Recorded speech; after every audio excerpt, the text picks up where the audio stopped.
This Samsung S10 has water damage and the customer needs the data. And we're going to use micro soldering to repair this motherboard so we can get the data out of it. So all the pictures, videos, contacts, texts, we get it through a smart switch backup and provide it to the customer. And if you need your data recovered, send me a message through my website. I will have a link down below. So let's go ahead and get started with this phone. One thing I noticed is we're getting 40 milliamp draw before prompt to boot on a DC power supply. And that usually means there's a short. On Samsungs, we often don't get a full 2 amp draw like iPhones. We actually get a small short. So what we got to do is check for the main power rail to see if it's shorted. Usually we can find this near the Wi-Fi chip. And this is the Wi-Fi chip on an S10. It's in a similar spot on other Samsung models. So usually I check the caps around it. We get diode mode reading of zeros, 001. Here we go, 001. Yeah, so these are capacitors and this should not read as short. As you can see, both sides read as short. It should just be one side. We definitely have a main power rail short. Now let's do a visual inspection of the rest of the board. Now this came to me as is, so this appears to have been to another repair shop because it looks like someone may have tried to clean it already. You can see the capacitors here look black on some of the sections of it. Like this looks all black. Usually if it's been untouched, you would see the nasty corrosion around it. But in this case, it is not. It's all cleaned off. And you can kind of see it's been cleaned. So someone else had tried to fix this and they had no luck. So luckily the customer did find us, and we specialize in this type of work. We know exactly what to do here, a lot better than most any other shops. We've been doing this for many years. So far, I'm seeing a lot of signs of water damage. You can see the stains everywhere. And something to keep in mind is we only repair this enough for data recovery. We do not do it for a fully functional phone. The reason why, as you can see, there's water damage everywhere. Look, inside this shield, you can see this capacitor here is hit. It should be all shiny silver on the components, but you can see this part is black. That's because the corrosion is on there. There's corrosion right here, there's corrosion in many different parts of the board. So it's not practical to repair all this to get a functional phone. It's only really worth it for data recovery. Another thing is there's a lot of shields here. They're soldered on, and water can get in here and it gets really hard for it to come out. So what happens is, like you see the stains right here from the water damage. So water gets trapped inside these shields, and it's just not practical to remove every single one to clean it out. Not even an ultrasonic cleaner can get inside of all this. So that's why we only do this repair for data recovery. Look, some more shields. You can see signs of corrosion. So our goal is to just fix it enough to turn it on. Then once it's on, we can get the data. The data is encrypted, so we cannot just pull the memory chip and read it directly. On Samsung S7 and newer, it's all encrypted. And that's why you need a specialist who knows how to tackle these jobs to get your data. All right, so from what I can tell, there's corrosion everywhere. Now the question is, where do we start? Well, I like to start here at the Wi-Fi chip. This tends to be the spot where a lot of water gets in first. Since these are so common to fail, I'm just gonna remove them off the bat just to see if anything changes. So I'm gonna use 240 Celsius. By the way, don't try this at home. I just had someone call me. They saw my video. They said it looked easy, and then they destroyed their phone. So if your data is important, go to a professional. But yeah, I'm gonna pop these off just because we don't need them for data, and these are super common to fail. If I had $1 for every time this was the whole issue, I have a lot of dollars. All right, let's get rid of those. Now let's check. Did we clear the short, or we still have a problem? Is it this easy?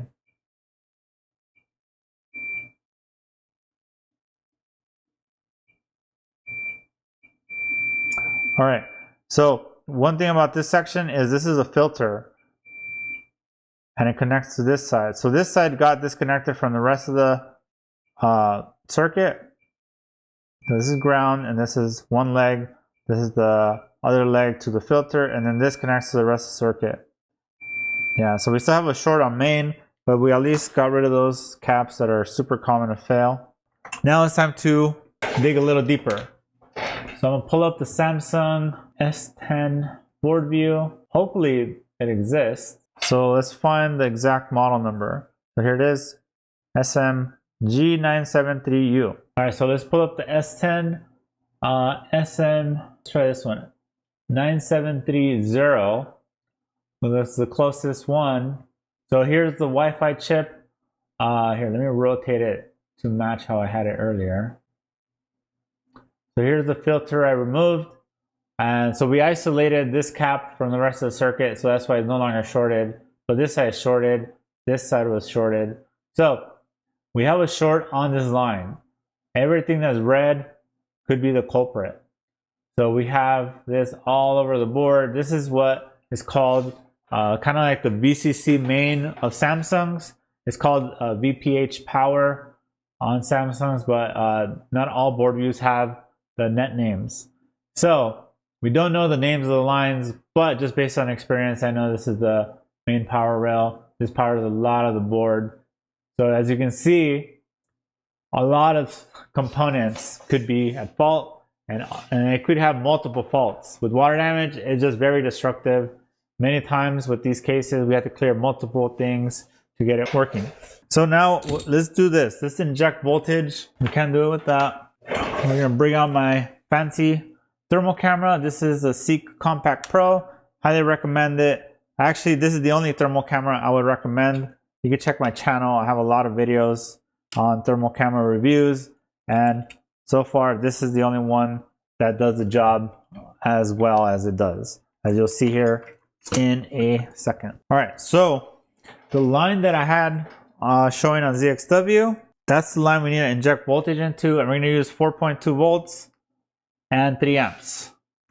Right, so when you short these together, we get the 3 amp draw because we have no resistance from the positive to negative. It just goes straight through. Now we're going to inject into this line. So I'm injecting into it, and look, we got only 17 milliamps. That's really low. Typically when it's something low like that, it's going to be corrosion under IC, which is actually a lot harder to find. So I'm injecting into the line. Oh, look at that. So I'm going to inject. See that chip heating up right here? So a lot of people ask me, how sensitive is this thermal camera? We have 17 milliamps, and we can see the chip heating up. Well, I guess between, yes, 18 to 20. Now, that chip, let's check. It does have that line connected to it, although it could be corrosion between these points that's causing the short, something else.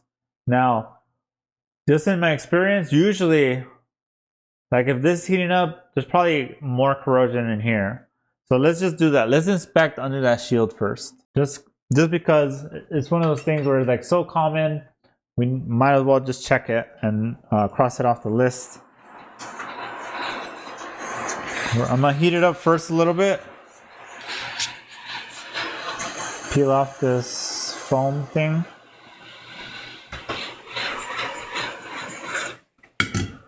Now I'm gonna add some flux around the perimeter so that we can more easily remove it. Also, the fact that there's virtually no corrosion around the chip, I don't think that's the actual culprit. But we could always come back and check it after.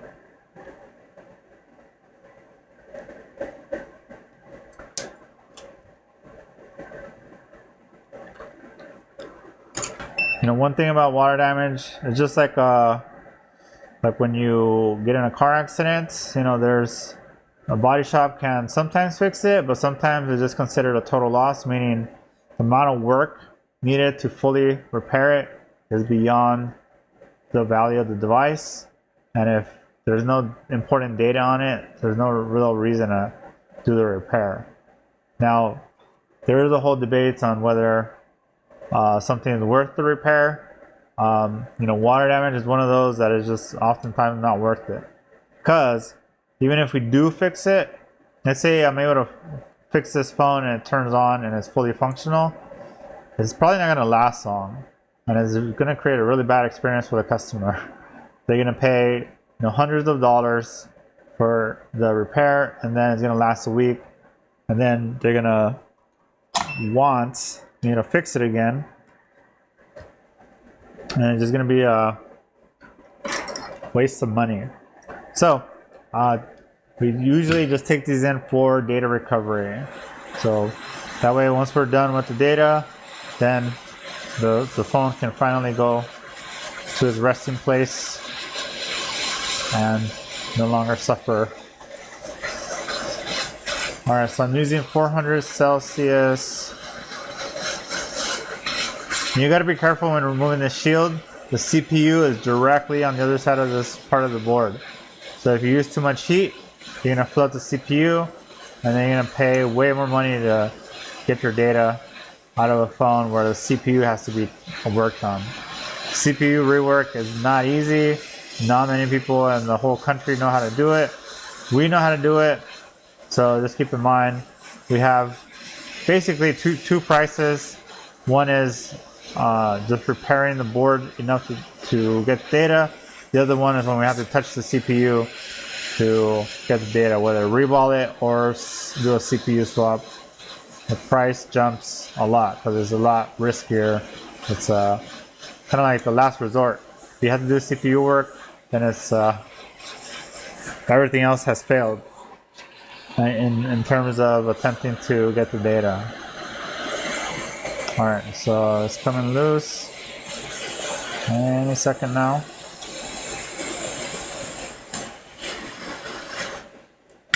Oh, look at that. Very clean. So maybe I was wrong. No. Never mind. I see some corrosion under that chip, or at least in that area. There's my polarizer lights. So maybe there's corrosion under there. So let's take notes. You know what? Well, the board is right now probably super hot, so I'm kind of just doing a visual inspection. There's a corrosion, but yeah, it's a pain to deal with because there's the water sneaks in under many different areas. It's hard to know whether or not it's a problem or not. You can see the stain on this chip right here. This is the PMIC. Please don't call it the power IC. It's not the right term. So we're gonna repeat the same test. Let me see if this chip heats up. I'm gonna inject. Now look at that. The chip I suspected. We're gonna inject into the line and take a look at that IC. So we're getting 18 milliamps.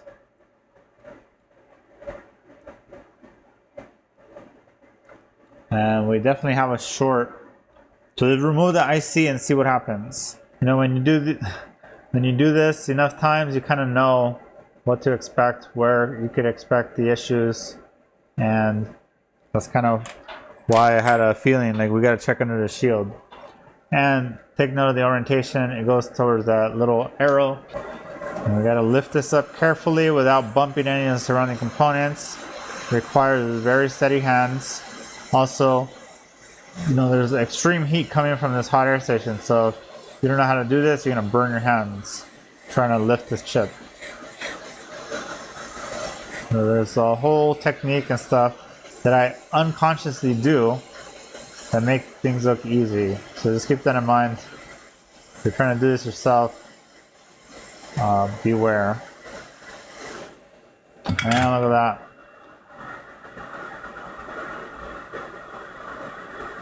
You see all the nasty corrosion. And this could be under many different chips, so that's why water damage repairs are not feasible, because you don't know where. And there's some here as well. So what we gotta do is clean this. Also, ultrasonic cleaner. Like I said, this looks like it's been in an ultrasonic cleaner. If not, at least it's been scrubbed down. And you can see I didn't get this stuff here. So let me prep the pads, because we need to reball this IC and put it back after cleaning the corrosion.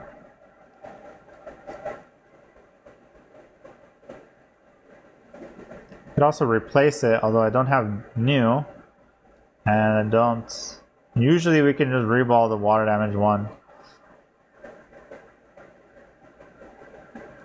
Before I do all that, I am going to check, make sure there's no more shorts. Also, the pads are a lot of ground here, so I got to use a little bit of hot air to assist with my heat transfer.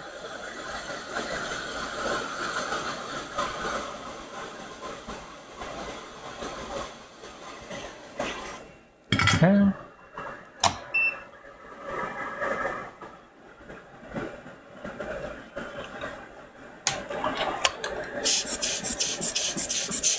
Alright, pads all cleaned up. Now the board is still kind of hot, but let's see.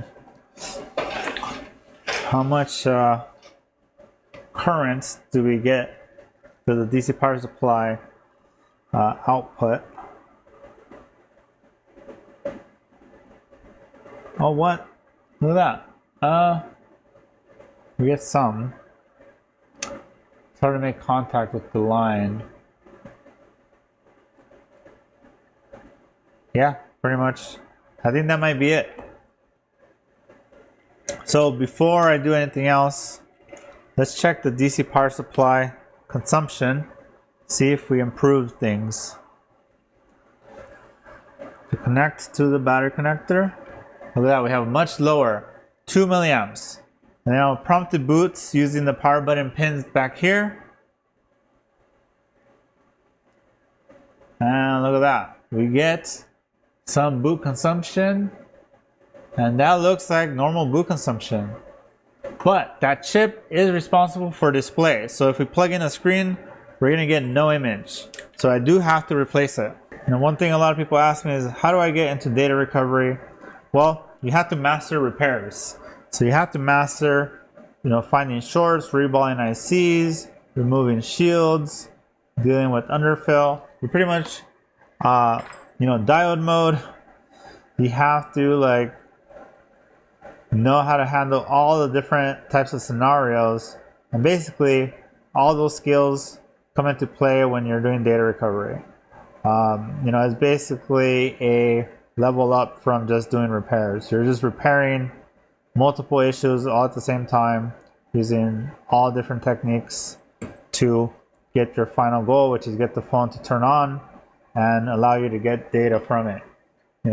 These phones, not only you have to get it to turn on, but you have to make sure it stays on, make sure you have touch, image, that connects to the computer, or to, however you're gonna pull the data, or if you're gonna use it, do wirelessly, make sure Wi-Fi works, or whatever. So there's many different methods, and basically the goal is to, by any means necessary, get the data from it. So in this case, we're basically just repairing it enough to turn on,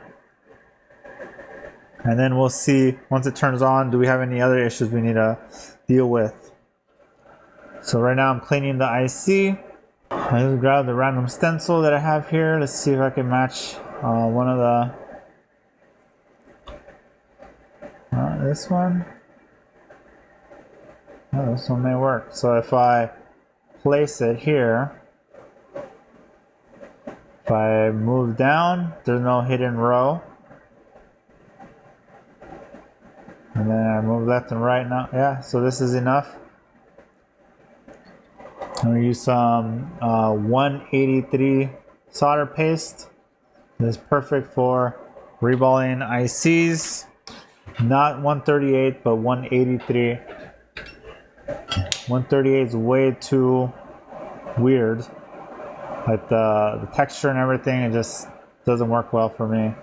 So I use 183 for pretty much everything. The only time I use low melt, so I'm trying to remove something and I need to lower the temp. So like just the solder I used to remove the shield in the beginning, that was 138. That's super low melt and makes it easier to remove that shield.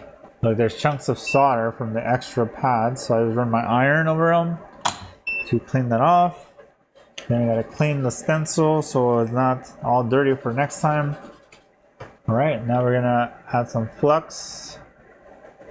By the way, I have all my tools that I use in this video, except the mini DC power supply, the red one. That one's no longer in production, so please don't ask. But everything else I have linked in my video description down below. So make sure you guys are checking out those links, buying through them. I do make a few pennies off of each sale, so it does help with the channel.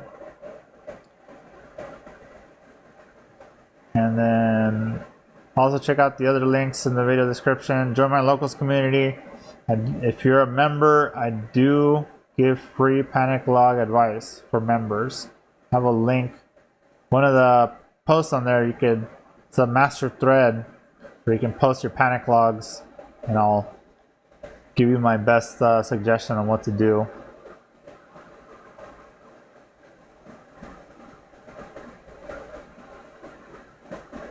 Also make sure you guys are buying the t-shirts as well. You know, these are all micro soldering, repair shop related t-shirt designs. If you guys have any ideas for a t-shirt as well, let me know in the comments. Also, I always like to hear what you guys are learning in these videos, so mention that in the comments as well. What are you learning from this specific video?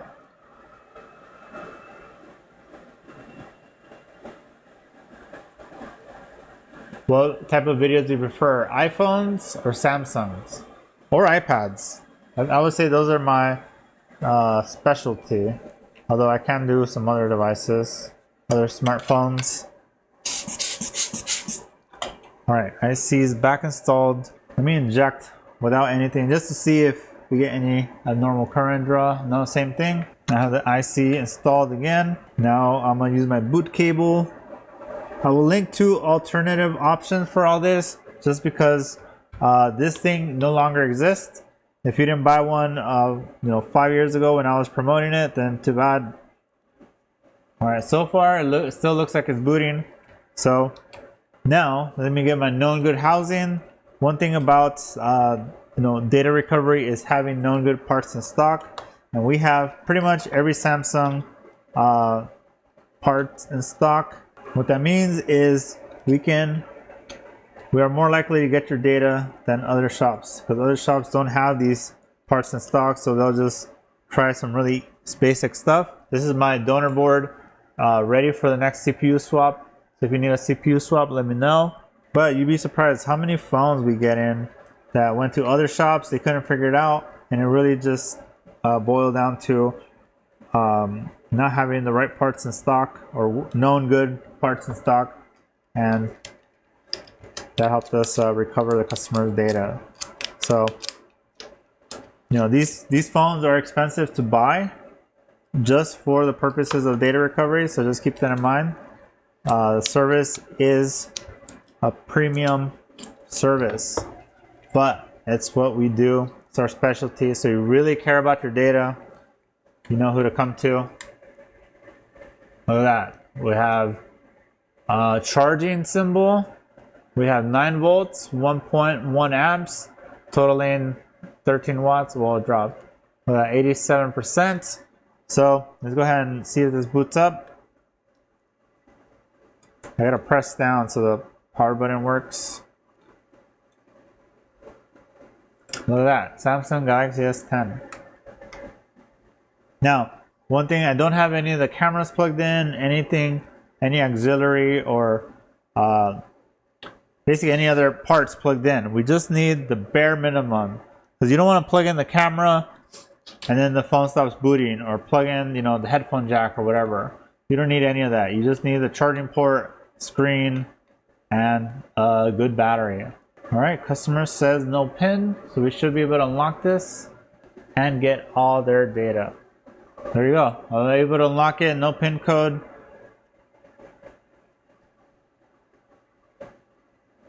And then just to verify, we're gonna go down to device, battery and device care.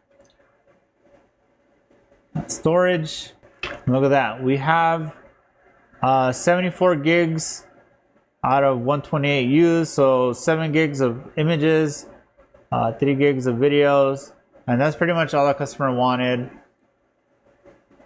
Within every Samsung phone, there's a feature called Smart Switch, which you could find right here, accounts and backup.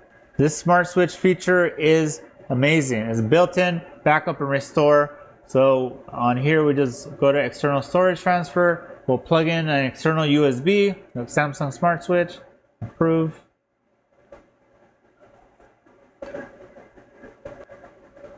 And here we go, we can back up and restore. So you need to plug in an external USB drive. You can back up all the data into the USB, and then on a new Samsung phone, plug it in, and then restore all the data. Seamless process, it merges everything.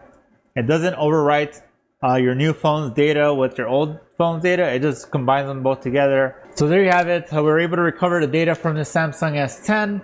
If you guys need your data recovered, I have it right here in the bottom of the screen. Reach out to me, give me a call, send me a text, whatever you need. Let's discuss your data recovery case, and we should be able to do it. So if you guys enjoyed this video, make sure you guys are buying a t-shirt, whether it's my logo or some other repair shop related designs. Check out my locals community. I also have a link down below. I will link to all my tools in this video. You know, the thermal camera, highly recommend this one. It's the best that I've used so far. I will link to another video where I did a data recovery down below. So thanks everyone for watching. I'll see you guys in the next one.